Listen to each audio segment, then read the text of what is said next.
Pemirsa, jelang pendaftaran PK ke Pengadilan Negeri Cirebon, terpidana kasus kematian Vina dan Eki seumur hidup ditemui Lembaga Perlindungan Saksi dan Korban atau LPSK di Rutan Kebonwaru dan juga Jelengkong untuk tes psikologi. LPSK melakukan asesmen terhadap 6 terpidana kasus kematian Vina dan Eki 2016 silam.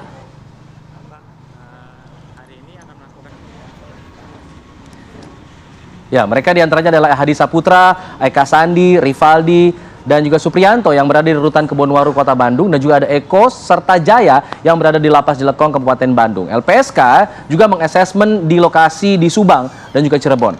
Nah, tes psikologi ini dilakukan untuk memastikan lagi psikologi dan mental mereka benar-benar tenang akibat traumatis kejadian beberapa tahun yang lalu. Kuasa hukum terpidana mengatakan PK akan didaftarkan pada hari ini, yaitu Rabu 14 Agustus di PN Cirebon.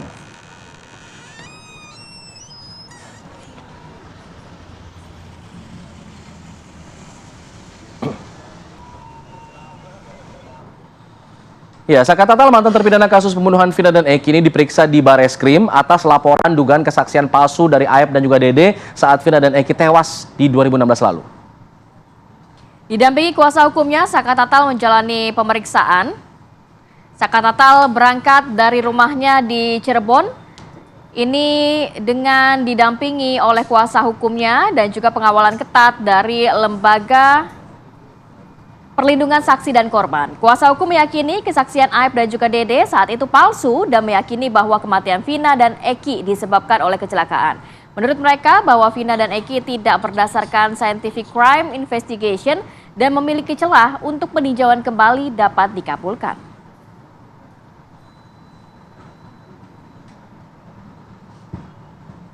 Pemeriksaan hari ini adalah keterangan Saka Tatal terkait 2016 terhadap keterangan Aep dan Dede.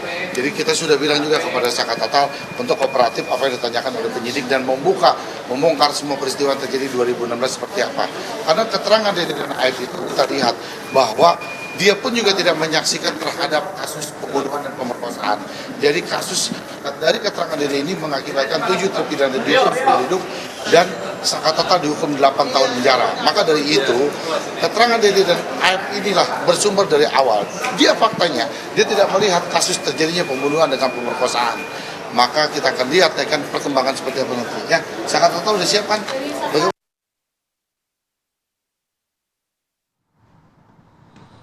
Ya, usai pemeriksaan terhadap Saka Tatal ini diinformasikan juga bahwa Bareskrim sudah menaikkan tahapan kasus ini ke penyelidikan. Nah, bagaimana kemudian tanggapan dari pihak Ibtu Rudiana? Nah, kita akan bahas mengenai hal ini bersama dengan sejumlah narasumber. Ada Bung Pitra Romadoni, selaku kuasa hukum dari Ibtu Rudiana. Lalu ada Pak Ito Sumardi, Komjen Pol Purnawirawan Ito Sumardi, selaku Kabar Eskrim Polri tahun 2009 hingga 2011. Dan juga ada Bang Reza Indragiri, selaku psikolog forensik. Selamat pagi semuanya. Pagi, Bapak. Semangat pagi, Bang Alfat. Baik, saya ingin ke Bung Pitra dulu. Bung Pitra, kabarnya ini sudah masuk tahap penyelidikan, artinya semakin menyudutkan klien Anda, Ibtu Rudiana. Tanggapannya seperti apa sejauh ini? Ya, tanggapannya memang itu adalah prosedural ya. Kita menghormati proses hukum setiap apapun itu yang dilakukan oleh pihak kepolisian, apalagi kita ini bernaung di institusi kepolisian dan klien kita. Terkait dengan penyelidikan itu merupakan prosedur dan polisi juga tidak boleh menolak laporan setiap warga masyarakat karena itu sudah diatur di dalam ketentuan hukum acara pidana. Akan tetapi nanti apakah pelapor ini bisa membuktikan tuduhannya kepada klien kami itu nanti akan didalami oleh penyidik tentunya, dan kita juga telah membuat laporan polisi terhadap mereka-mereka yang telah membuat fitnah kepada klien. Karena pada intinya ini kan tuduhan mereka itu macam-macam. Yang dibilang mereka Pak Rudiana mereka yasa, yang dibilang mereka Pak Rudiana itu menyuruh si terpidana minum air kencing gitu. Saya kira itu adalah tuduhan-tuduhan yang tidak berdasar dan fitnah, sehingga kemarin itu kita telah proses gitu. Tinggal nanti bagaimana terpidana ini bisa membuktikan apakah Pak Rudiana ini benar-benar melakukan perbuatan tindak pidana itu atau tidak. Dan nggak bisa juga kita simpulkan penyidik melakukan proses penyelidikan bahwa benar Rudiana bersalah. Tidak, nanti kan ada gelar perkara, apakah hasil gelarnya itu dihentikan, ditindaklanjuti, atau tidak cukup bukti, itu nanti pendalaman seperti itu, Bang Alfan. Baik, Bang Pitra, kemarin juga maksud kami Saka Tatal sudah diperiksa oleh Barreskrim Polri, dimintai keterangan terkait kesaksian palsu Aib dan juga Dede. Ada bukti-bukti cukup banyak, 1 koper dibawa ya bahkan. Salah satunya adalah bukti terkait percakapan Vina dan kedua orang temannya yang menandakan bahwa tidak ada aksi yang dilakukan di belakang showroom. Dalam arti tidak ada keterkaitan Saka Tatal terhadap pembunuhan Vina dan juga Eki, dan bukti-bukti itu memperkuat alibi mereka, semakin menyudutkan Ibtu Rudiana. Seperti apa Anda melihatnya bukti-bukti yang dihadirkan oleh pihak Saka Tatal? Baik, Mbak. Terkait dengan laporan mereka ini kan berarti kepada Dede dan Aib ya, bukan kepada Pak Rudiana. Tetapi karena memang Aib ini adalah klien saya, jadi saya berbicara dari pandangan saya terhadap klien saya gitu loh.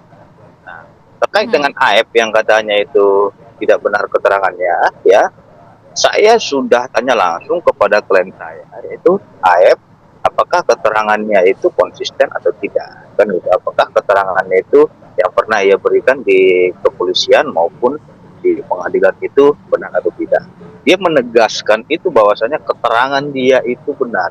Bahkan Mbak, ada salah satu politisi ya yang meminta untuk merubah keterangannya, gitu loh. Dan dia mempengaruhi Aib ini agar dia mengikuti kehendak dari salah satu politisi ini dan mengikuti seperti yang Dede sampaikan. Akan tetapi dia menolak itu, ada rekamannya sama kita, gitu loh. Dia menolak itu, dia sampaikan kepada politisi ini, Pak, mohon maaf Pak, apa yang saya lihat, alami dan ketahui sendiri itu yang saya sampaikan, dan saya tidak mau merubah keterangan saya. Itu keterangan di rekaman itu. Oh ya wes, kata dia gitu.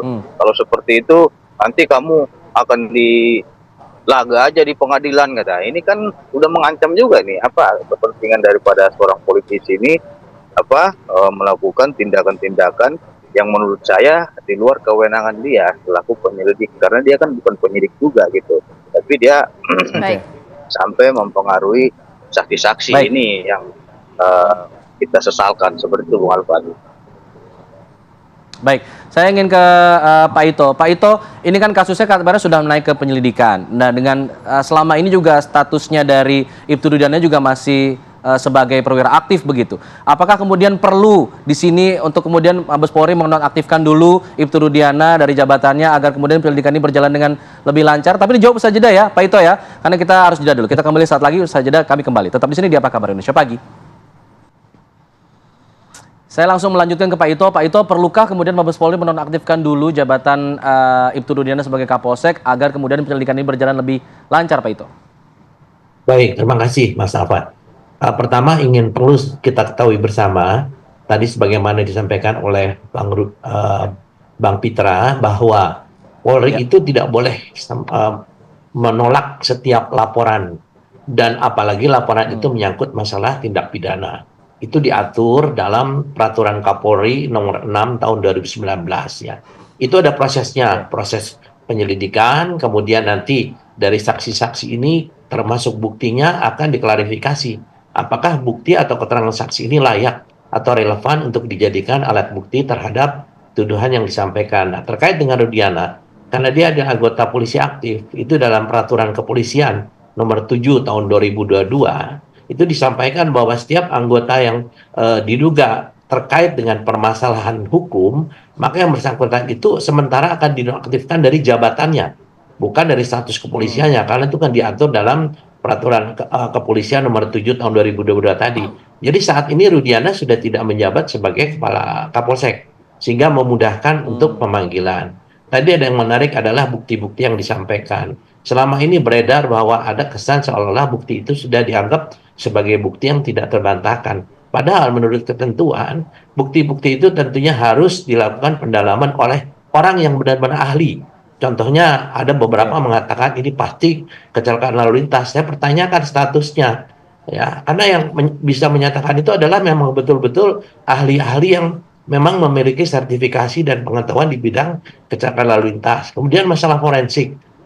Nah, forensik ini kan tentunya juga harus betul-betul dilakukan pendalaman oleh orang yang betul-betul mendalami tentang bedah mayat. Dan Mhm. Pak Ito. Baik. Ya, nampaknya ada gangguan teknis. Kita akan coba menghubungi kembali lagi Pak Ito. Kita bergeser ke Mas Reza. Mas Reza, ini semua pihak nampaknya memiliki atau mengantongi bukti masing-masing untuk memperkuat alibi mereka. Tapi catatan dari Mas Reza sepanjang kasus ini berjalan, termasuk terakhir adalah keterangan dan juga bukti-bukti yang diberikan Saka Tatal ke Barreskrim Polri. Ini apakah bisa dimaknain seperti apa nantinya, dan juga menurut Mas Reza cukup bisa membuka kasus ini nggak sih, Mas? Menurut saya inisiatif atau prakarsa yang diambil oleh para terpidana berikut para penasihat hukum mereka sudah sangat maju ya, sangat progresif, sangat nyata. Bagaimana mereka berusaha untuk memperjuangkan nasib sembari pada saat yang sama menghormati mekanisme hukum yang ada. Nah, pada sisi lain terus terang yang membuat saya agak was-was adalah respon dari Mabes Polri sendiri. Kenapa? Kemarin saya mencoba untuk mengunjungi situs Humas, Divisi Humas Mabes Polri.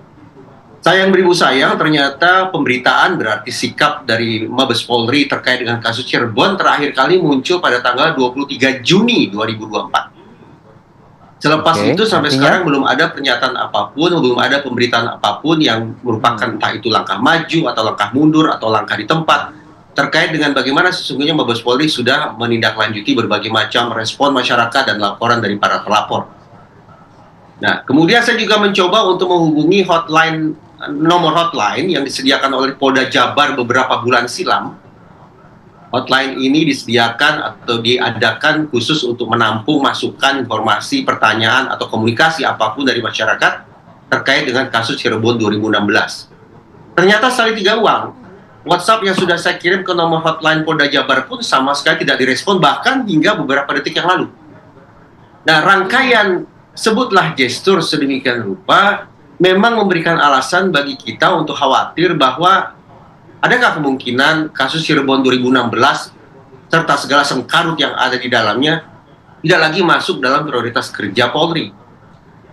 Sungguh-sungguh saya berharap bahwa pembentukan tim khusus atau apapun namanya itu betul-betul merupakan langkah maju. Tapi jangan kita lupa, Kapolri pada tanggal 23 Juni 2024 mengatakan bahwa pengungkapan kasus Cirebon 2016 haruslah dua diantaranya tuntas dan transparan. Tapi per detik ini yang ingin saya katakan adalah saya belum sungguh-sungguh melihat adanya sebuah gambaran kapan kira-kira sengkarut ini akan tuntas diurai. Karena toh dari sisi transparansi juga menjadi pertanyaan. Sebagaimana saya katakan tadi, website Humas Mabes Polri, inisiatif saya mengontak Polda Jabar lewat nomor hotline mereka ternyata tidak berespon apapun. Nah, karena itu izinkan saya sembari terus menyemangati para teman-teman di kepolisian, tapi izinkan saya juga untuk jujur mengatakan bahwa saya tidak melihat adanya langkah-langkah yang maju yang sungguh-sungguh dikomunikasikan oleh pihak Mabes Polri kah itu atau Polda Jabar kah itu terkait dengan pengungkapan kasus Cirebon 2016 bahkan juga Cirebon 2024 mungkin. Baik. Saya ingin ke Pak Ito kembali. Pak Ito untuk menanggapi apa yang disampaikan oleh Bang Reza. Tadi Pak Ito juga sempat mengungkapkan soal forensik tadi belum selesai ya. Tapi untuk menanggapi hal ini, sepertinya masih dirasa belum transparan begitu Pak Ito. Termasuk soal informasi penonaktifan Ibtu Rudiana dari Kapolsek. Kita baru tahu dari Pak Ito juga nih. Nah ini apakah Anda juga merasa belum transparansinya, belum full di sini dari Polda Jabar kepada khususnya? Atau Barreskrim sekarang diambil oleh Barreskrim ya untuk Mabes Polri dalam hal ini? Silakan Pak Ito. Menanggapi bahwa kan dalam kapasitas apa Bung Reza misalnya menanyakan apakah beliau itu sebagai penasihat hukum. Kan ada aturannya, tidak semua orang bisa menanyakan masalah ini dan tidak semua informasi bisa disampaikan ke publik. Sebagai informasi A1, 1 minggu yang lalu Pak Kapolri bersama dengan pejabat utama ya Mabes Polri itu memeriksa langsung, memanggil Saudara Rudiana. Ini informasi boleh dipegang, yaitu menunjukkan bahwa Kapolri ini betul-betul ingin tahu pasti apa yang terjadi. Itu Pak Kapolri langsung beliau ya. Kemudian setelah itu Rudiana diperiksa hari keduanya oleh tim khusus, tentunya berdasarkan informasi-informasi yang diperoleh di masyarakat ya. Jadi saya kira di sini juga tentunya kita harus tahu bahwa tidak semua orang itu bisa menanyakan tentang penanganan satu kasus. dan tidak segala masalah itu bisa diungkap melalui satu media, karena kalau memang itu belum bisa dibuktikan kebenarannya, tidak mungkin oleh Mabes Polri itu disampaikan melalui website atau apapun juga. Tentunya hal ini kita kan juga ada aturan main. Ya, saya kira perlu kita pahami bersama ya. Jadi saya tadi sampaikan juga kan, dalam kapasitas apa mungkin Bu Gresa itu menanyakan, tentunya ini kan juga sesuatu hal yang mungkin harus kita pahami ya, ada aturan yang berlaku. Dan Rudiana itu sudah pasti saat ini yang bersangkutan sudah tidak menjadi Kapolsek lagi, demikian. Baik, terima kasih Pak Ito. Nanti saya akan tanyakan juga. Sebentar. Ya, Bang Pitra, tahan dulu Bang Pitra. Nanti kita harus jeda dulu sejenak. Kita juga akan ke Bang Pitra terkait apakah memang benar tadi kan dikatakan ada pertemuan antara Pak Kapolri langsung dengan Ibtu Rudiana. Apa yang berhasil didalami, apa yang mungkin bisa di-share oleh kuasa hukum. Kita akan jeda dulu sejenak. Kita akan sambung lagi di segmen berikutnya. Tetap bersama kami. Kita langsung ke Bang Pitra. Bang Pitra, tadi juga ada pernyataan dari Pak Ito, ternyata Ibtu Rudiana sudah dicopot atau dinonaktifkan sementara dari jabatannya, kemudian juga sudah ada pertemuan dengan Kapolri. Ini mungkin bisa diklarifikasi dari Bang Pitra, apa yang didalami saat itu? Ya, pertama terkait dengan internal ya, bukan kapasitas saya untuk menjawab itu karena ada Bitkum yang mendampingi beliau tentunya. Kalau kita selaku kuasa hukum di bagian eksternal saja. Nah, jadi kalau memang terkait dengan internal, silakan Mbak berkoordinasi dengan Bitkum, karena itu bukan kewenangan saya untuk membicarakan internal seperti itu. Terus yang kedua, dalam kasus ini juga saya melihat bahwasannya banyaknya muncul ahli nujum dan adanya fenomena-fenomena saksi berahli, ahli bersaksi gitu loh. Yang bukan kewenangan dia berkomentar ini, dan dia bukan ahli, dia berkomentar di luar kewenangannya. Ini yang membuat repot kita dalam menangani perkara ini, dan ini yang membingungkan masyarakat. Korbannya siapa? Ya korbannya masyarakat sendiri, karena banyaknya spekulasi ataupun keterangan-keterangan yang bukan ahli tapi dia bersaksi gitu, seolah-olah dia adalah pengacara, seolah-olah dia yang berperkara dalam kasus ini. Nah, kalau memang dia punya bukti, kasih aja kepada penyidik. Jangan membuat komentar-komentar yang liar dan tidak bisa dipertanggungjawabkan. Saya kira yang membuat perkara ini rusuh adalah saksi berahli dan ahli bersaksi seperti itu. Baik, saya ingin ke Bang Reza. Bang Reza menanggapi apa yang disampaikan juga oleh Pak Ito dan mungkin tadi sepertinya sedikit menyinggung dari Bung Pitra nih terhadap apa yang Anda sampaikan. Silakan. Ya, komunikasi yang saya bangun ke Divisi Humas Mabes Polri, saya sampaikan secara tertulis via website mereka, dan juga saya kirim ke nomor hotline yang disediakan oleh Polda Jabar. Mudah-mudahan Pak Ito tidak lupa bahwa pada pekan pertama bulan Juni 2024, Polda Jabar mengumumkan telah menyediakan nomor khusus. Inilah kesempatan bagi masyarakat, tertulis masyarakat, untuk menyampaikan informasi atau apapun terkait dengan mendukung Polda Jabar untuk mengungkap kasus Cirebon 2016. Nah, dengan kapasitas sebagai anggota masyarakat itulah maka saya mengajukan pandangan sekaligus pertanyaan kepada Polda Jabar dan Divisi Humas supaya terang benderang ya. Pertama, saya bertanya tentang bagaimana kondisi Sudirman saat ini. Saya memberikan perspektif bahwa ada informasi bahwa Sudirman disebut-sebut memiliki kondisi mental yang berbeda dari orang kebanyakan. Oleh karena itu, butuh kiranya perlakuan yang tepat agar kemudian masyarakat tidak memandang miring terkait dengan penyikapan atau perlakuan yang dilakukan oleh Polda Jabar terhadap Sudirman. Itu satu. Yang kedua, Edwin Partogi, yang notabene merupakan penasihat hukum Saka Tatal, mengabarkan bahwa dia telah menemukan bukti komunikasi elektronik via gawai, yang termasuk di dalamnya memuat bukti percakapan yang dilakukan oleh almarhumah Vina dengan kedua orang sahabatnya pasca jam 22. Saya bertanya, apakah bukti itu asli atau tidak? Masukan saya. Penting kiranya apabila Polri memberikan respon atau tanggapan terkait keaslian atau bahkan mungkin kepalsuan bukti komunikasi elektronik yang konon sudah ditemukan oleh Edwin Partogi tersebut. Agar tidak muncul kesan di publik bahwa sudah terjadi kerja yang tidak begitu profesional, adanya problem kecakapan, adanya masalah inkompetensi pada penyidik tahun 2016 yang seolah-olah tidak menemukankah itu atau tidak mengolahkah itu bukti komunikasi elektronik tersebut. Dan yang ketiga, Baik. terkait dengan DPO. Saya bertanya, status DPO saat ini bagaimana? Apakah Polda Jabar masih mencari 4 DPO itu atau tidak? Kenapa? Karena saya bayangkan ini juga menyangkut rasa aman masyarakat. Kalau memang ada 4 orang DPO yang disebut-sebut sebagai pelaku ruda paksa Baik.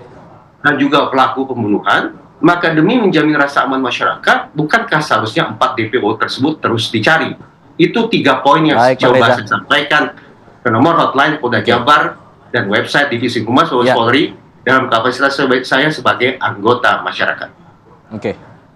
Baik. Terakhir mungkin ke Pak Ito. Pak Ito, ini kan masukan juga sebenarnya dari masyarakat. Apakah tidak sebaiknya dari polisi dan Mabes Polri ini memberikan informasi terhadap itu supaya tidak ada tudingan-tudingan miring seperti itu? Ya, justru inilah yang perlu kita pahami bersama. Ada hal-hal yang sifatnya substantif dan material yang untuk kepentingan di dalam nanti proses peradilan. Kita harus ingat bahwa negara kita ini ada namanya criminal justice system di proses pengadilan. Baik. Tidak mungkin informasi yang didalami kemudian disampaikan menjadi satu polemik, jadi menjadi pengadilan rakyat atau pengadilan media. Jadi harus dipahami juga oleh Bung Reza bahwa pertanyaan itu bagus, masukan bagus, pasti akan tidak lanjuti. Tapi apakah itu adalah merupakan satu materi yang akan disampaikan di proses pengadilan? Ya kita tunggu sajalah. Jadi kita tidak perlu ada informasi-informasinya adalah rahasia, harus disampaikan sehingga menimbulkan polemik seperti tadi Bung Pitra mengatakan. Baik Pak Ito. Itu Oke. demikian. Baik, terima kasih banyak Pak Ito, kemudian juga Bang Pitra dan juga Mas Reza sudah bergabung pada pagi hari ini. Sehat selalu, Assalamualaikum.